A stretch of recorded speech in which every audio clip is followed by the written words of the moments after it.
All right. The unimpressive plain Jane, our less educated daughter-in-law, seems to be about to entertain us with her singing. My mother-in-law scoffed and said, "Come on, you ugly duckling, get on stage." I was forced to play a solo at my sister-in-law's wedding reception. My mother-in-law always took advantage of any chance to disparage me, as was the norm. I couldn't understand how she could have the gall to make fun of me on a happy event like my sister-in-law's wedding. "What's causing the delay?" she whispered anxiously, her voice tightened. "Hurry up." "All right, I will. Please pardon me." I got out of my chair and walked carefully over to the stage. "I'm Erica, 33, and I live with my husband Paul, who is also my age, and our 4-year-old daughter Janice. We have been married for 8 years. I was reared by my grandparents after becoming an orphan, but I decided to be self-sufficient and left high school to work in a nearby factory. When we were 21, Paul and I reconnected at a high school reunion, clicked, and began dating. We were married 3 years following Paul's graduation from college. Since then, I've been helping him out by taking care of our housework, working part-time, and raising our daughter. "Mom, teach me how to sing." Recently, Janice had been questioning me. Neither Paul nor I intended to impose music on her. However, I have experience in music because I was the high school choir club president. I still enjoy singing, and as a pastime, I even take voice lessons. Naturally, Janice became interested in music, and I hope we can play Paul's songs together someday. 3 days after I got home, my mother-in-law called, continuing her practice of disparaging me. She has been insulting me constantly since she found out I dropped out of high school, pointing fingers at my skills and family history. My favorite person wasn't her. My mother-in-law asked, "Hello, is Janice there right now?" I apologize, but she is now undergoing voice training. I realized I had slipped something and said, "She's not home." However, it was too late.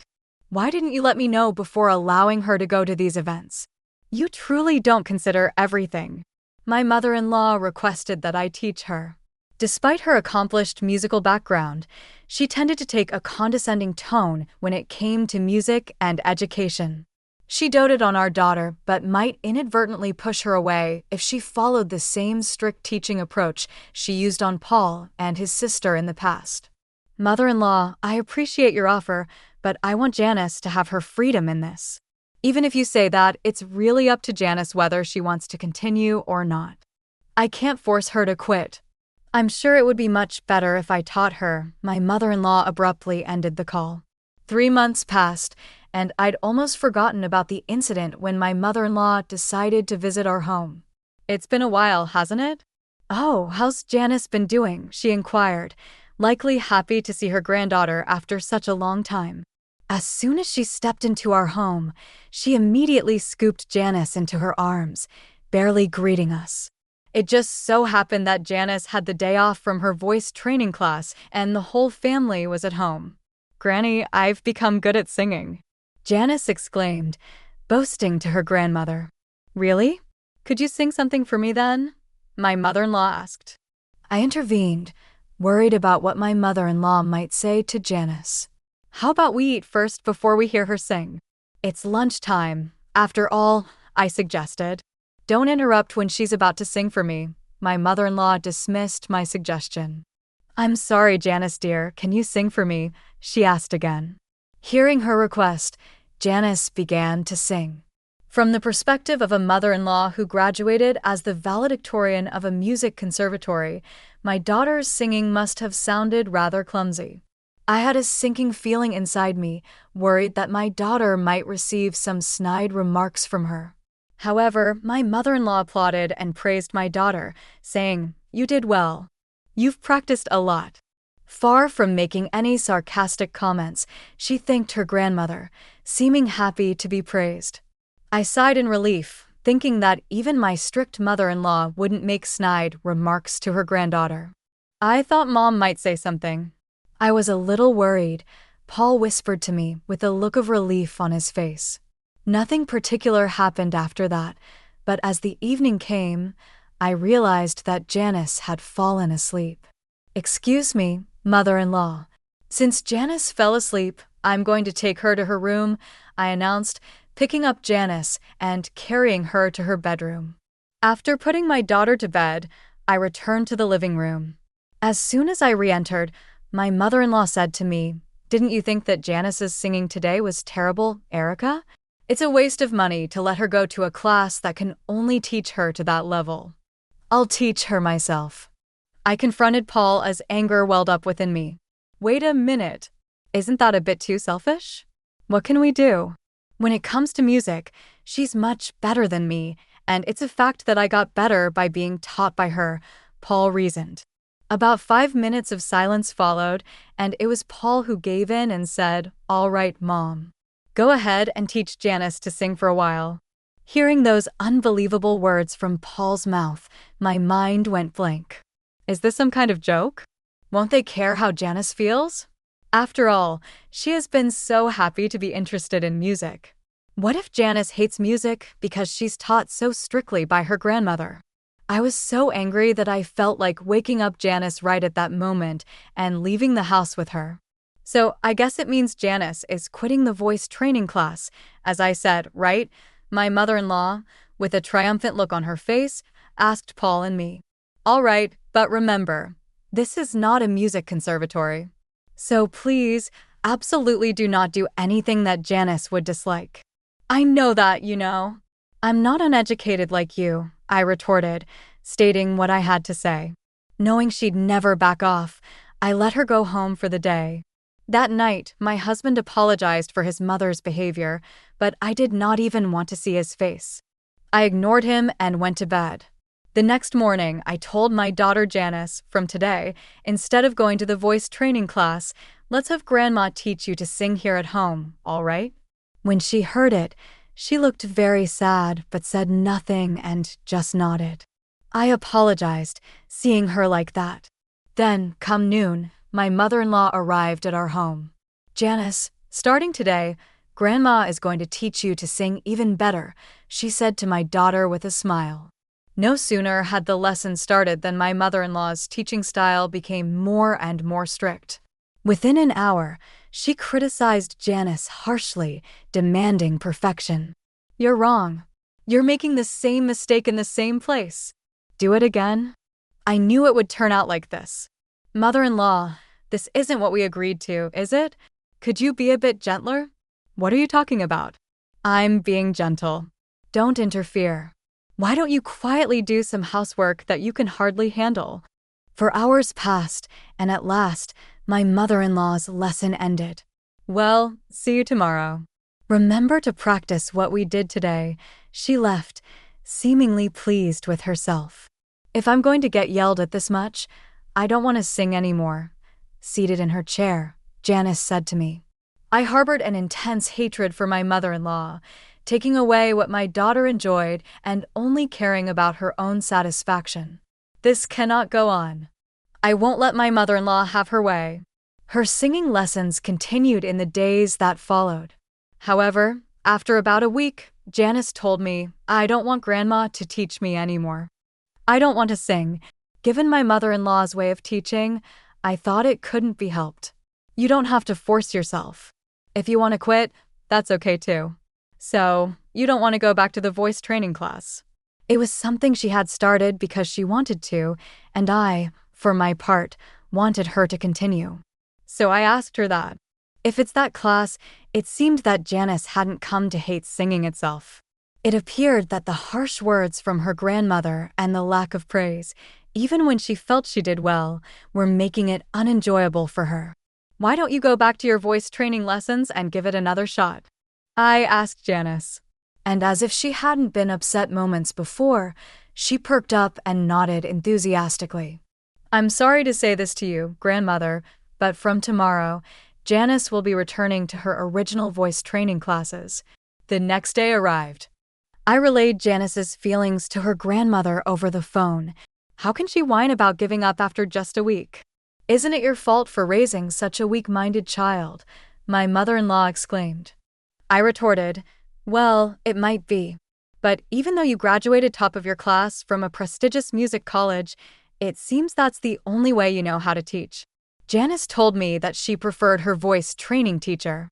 Fussing and fuming, my mother-in-law continued, but I ignored her and hung up. Whether she was top of her class or not, it was quite satisfying that her own teaching method had led to her being disliked by her granddaughter, who preferred her voice training teacher. After that, the visits from the grandmother ceased. "I've spoken to your mother and told her it was okay if she didn't come to teach anymore," Janice said. She didn't want it anymore either. I also felt like I'd done something unforgivable to Janice. Back in the day, my mother was very strict with me about music, so I couldn't say anything. But I thought she wouldn't be so harsh on her granddaughter. "I'm really sorry," I confessed to my husband, Paul, that night. When I relayed this to him, he seemed deeply regretful and apologized. I was so angry when Paul suggested quitting Janice's voice training class and having the grandmother teach her. I almost felt like punching him. But fortunately, Janice didn't come to hate music, so I decided to forgive him. 2 weeks later, Paul said, "My sister is getting married in a month, and she asked us to perform." I had never performed at someone else's wedding before. What kind of performance is she expecting? I was planning to bring a few people from my band and do a small concert. But my sister really wants you and my mother to sing as well. Hearing that the grandmother would also be performing, I reluctantly accepted Paul's suggestion. "So does that mean I'll be singing with your mother?" "Well, yeah. That's how it seems. Singing with my mother-in-law, of all people." I wondered if it would be all right. But if I happened to sing better than her at this performance, I wondered what she'd say. I started practicing the very next day, but there was no sign of my mother-in-law practicing at all. "Mother, aren't you going to practice?" "I'm fine. I'm much better than you even without practicing. After all, practice is something that people like you, who are not very good, need to do." I tried asking because I was curious, but the only response from my mother-in-law was sarcasm. I decided it was a waste of time to engage with her and focused on my own preparations. After we decided what song to perform, I also increased the frequency of my voice training lessons. I was sick of being ridiculed by my mother-in-law. And above all, I was anxious about performing in public after such a long time without proper training. On the day of my sister-in-law's wedding, the ceremony went smoothly, and the time for the entertainment had finally come. First, my husband Paul took the stage and began to play his music. As expected, given he plays regularly, he was confident and exuded an elegant aura. I was utterly mesmerized by Paul's performance. "I'm not feeling well today. Could you sing on your own?" Then, out of the blue, my mother-in-law told me to sing solo. "What? That's so sudden. It's not fair." "Well, there's nothing we can do about it." Or, "What? Are you too embarrassed to sing in front of others because you're uneducated and ugly?" She said this without a hint of remorse. Okay, I know it. She's doing this on purpose, I thought, and decided to retort. "Being uneducated and ugly? I've practiced hard, so I won't be embarrassed singing in front of others. I asked you several times if you needed to practice, but you showed no signs of doing so. Whom could it be that's actually a terrible singer?" "That's not true." My mother-in-law raised her voice in response to my question. The people around us began to stir, wondering what was going on. Sorry, it's nothing." I stood up from my seat, apologized to those around me, and then pressed my mother-in-law further. "Graduating as the valedictorian from the music college, you sure talk big about teaching others, huh? Are you running away because you're embarrassed to sing with me, since I'm better?" I whispered this in her ear. "What did you say?" "There's no way that's true. If I sing with a low-educated, ugly person like you, it would only throw me off. Didn't your parents teach you that? You and your parents are truly incompetent." She disparaged me as being uneducated and ugly, and even insulted my parents in front of everyone. Embarrassed and angry, I wanted to leave right at that moment. But if I ran away now, it would just make her happy. "What are you doing just sitting there? Hurry up and..." "Oh, okay then, I will." "Excuse me." Just as Paul's performance ended, I took his place on stage. I was supposed to sing with my mother-in-law, but due to her not feeling well, I would be singing solo. Instead of the song I was supposed to sing with her, I chose an opera song I used to sing a lot when I was competitive, an aria from The Marriage of Figaro. And so I began to sing. At that moment, perhaps due to the vocal training I had done, my condition was excellent, and I was able to produce the most beautiful vibrato I'd ever achieved. It was amazing. The audience was mesmerized by my singing, saying things like, "Wow, her voice is incredible, and is she a professional?" When I finished singing my song without any hitches, the audience gave me a standing ovation, showering me with thunderous applause. Congrats on your wedding, sister-in-law. You know, I used to be the choir leader in high school. It's been a few years since I last sang in front of an audience, so I was a bit nervous.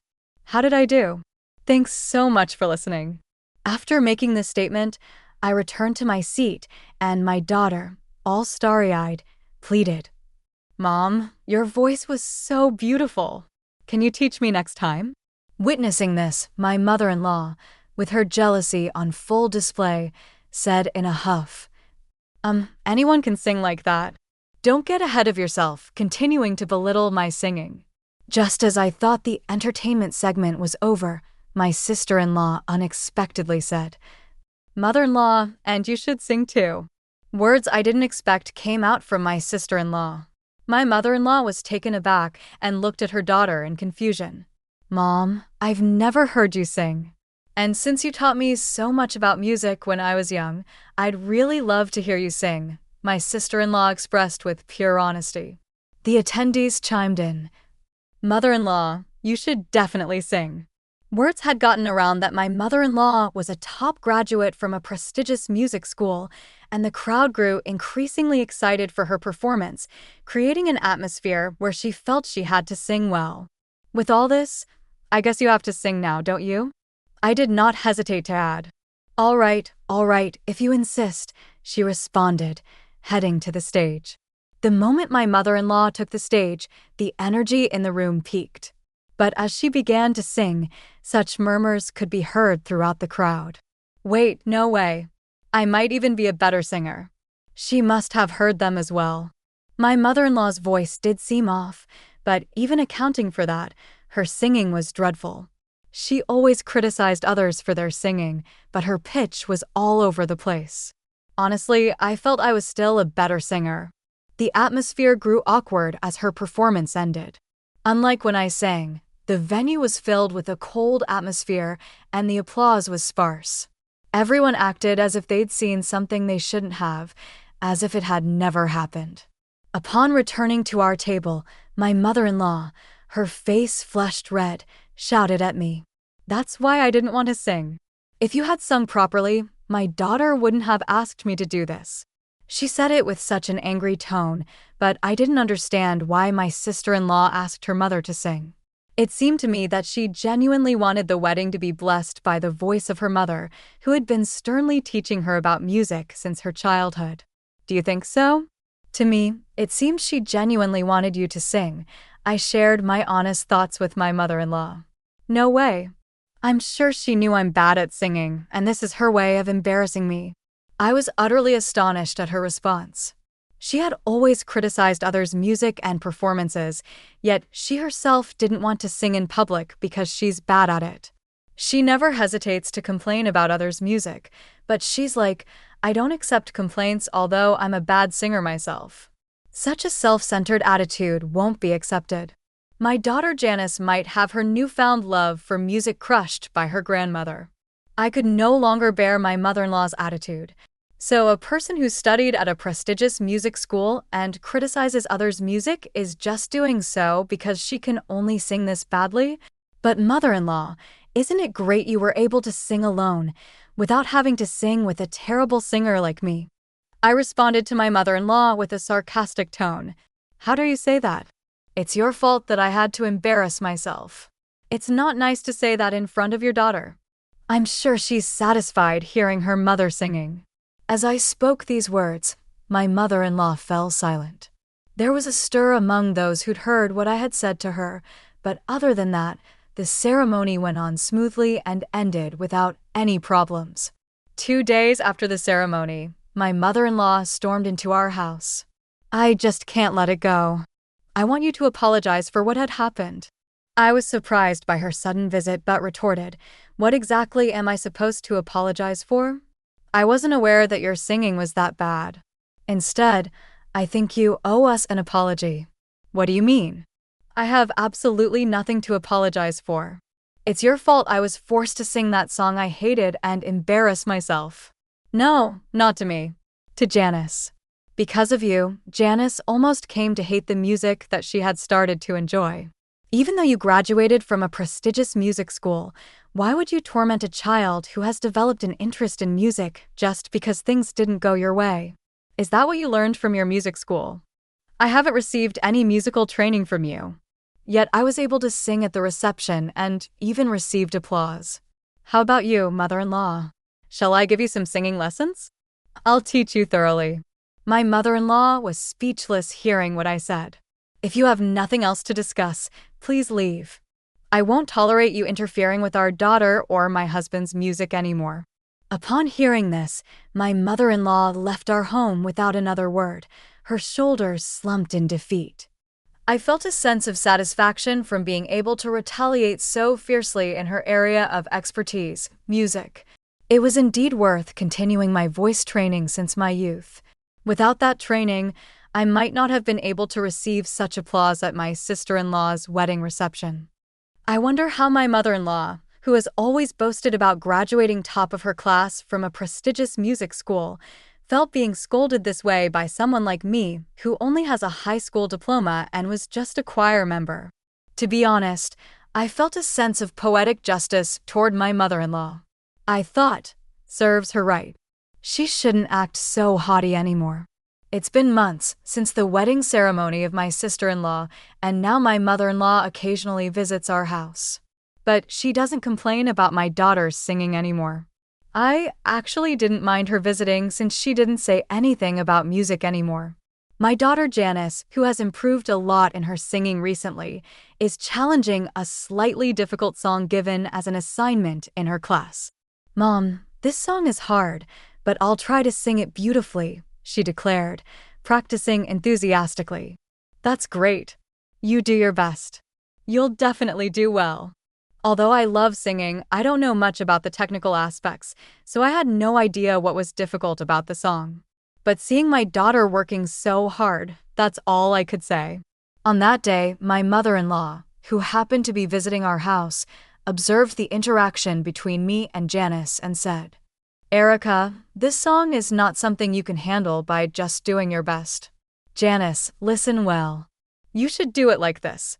It was incredibly kind and patient of her, which was unmentionable given how she used to be, to explain until Janice understood. Oh, thank you, Grandma. It's easier to sing now, Janice said as she listened intently to her grandmother's advice, working hard to master her assignment. Erica, I used to look down on everyone doing music without graduating from a music college. But after meeting someone like you, who can sing so beautifully without a music degree, I changed my mind. After all, we should enjoy music. Could you teach me to sing next time?